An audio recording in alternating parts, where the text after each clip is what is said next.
Hindi ko na nagagawa ang dati kong gawain tulad ng pagbabasa at pananahi dahil hindi ko na makita. Pati mukha ng mga mahal ko, nagiging malabo na rin. Pinipigilan ko makipag-usap o makipagkita sa iba dahil nagdadalawang isip ako kung sila nga ba ang kausap ko. Ito si Bernadette, 71 taong gulang at halos 2 taon nang unti-unting nawawalan ng paningin dahil sa katarata. Nung unang bahagi ng taon, naging bahagi siya ng kasaysayan ng medisina bilang unang pasyente sa mundo na nagpa-opera ng katarata gamit ang robotic platform na gawa sa Israel. Si Jasper ang unang robotic system sa mundo na ginawa para sa operasyon sa mata. Sa likod nito ay isang siruhano na may personal na karanasan sa hirap ng operasyon sa katarata. Nung una ako nag-opera, pagkatapos ko, basang-basa ako. Talagang nabasa ako. Nagkaroon pa ako ng hamog sa goggles ko. Sobrang hirap, hindi ko alam saan ilalagay ang kamay ko. Walang suporta. Kaya sabi ko, hindi pwedeng ito na ang pinakamagandang teknolohiya para sa mga siruhano. Dito nagsimula ang lahat.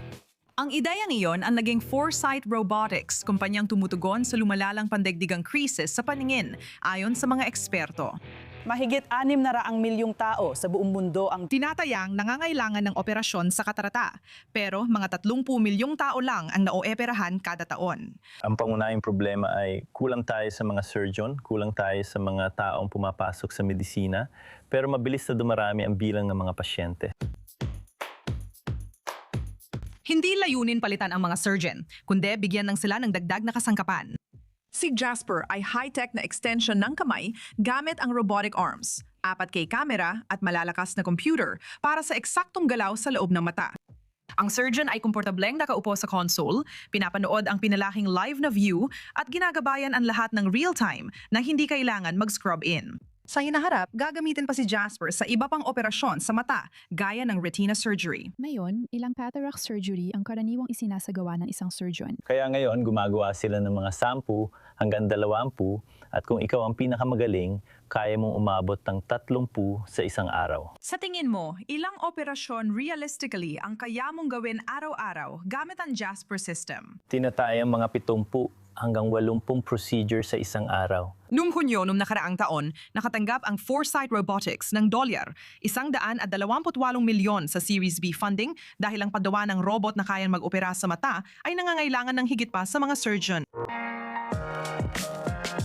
May mga mechanical engineer kami, software team, embedded software, application algorithms, at motion control. Meron kami mga system engineer na nag-organisa ng lahat ng mga pagsisikap sa pananaliksik at pagpapaunlad. May mga doktor ba kayong nagtatrabaho mismo kasama ang robot sa site? May mga surgeon kaming dumarating tuwing hapon. Nandun talaga ang mga robot sa work area kasama ng lahat. Pero hindi natin sila kita dahil naka-stealth mode sila. Bawal din kami mag-video ngayon dahil lihim ito. Tama, oo. Kaya marami kaming robot dito. Meron kaming 2 palapag, 50,000 square feet ang laki ng pasilidad namin dito. Akala ko taong nag-oopera, hindi ko napansin na robot pala. Hindi ko nga alam na inooperahan na pala ako dahil bigla na lang itong natapos. Maswerte akong napili bilang pasyente. Sa teknolohiyang ito, hindi na gaanong napapagod ang mga doktor dahil tumutulong ang makina sa dami ng operasyon. Nakapagsagawa na si Jasper ng 12 matagumpay na operasyon sa Pilipinas.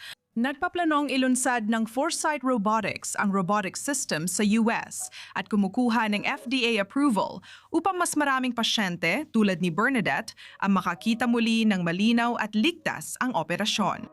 Wala na akong pangamba na hindi ko na makikita habang ako'y tumatanda. Panatag ang loob ko na mabubuhay pa ako ng maraming taon na malinaw ang paningin, malinaw ang mga mata. Nakikita ko na ulit ng malinaw ang mga apo at kaibigan ko.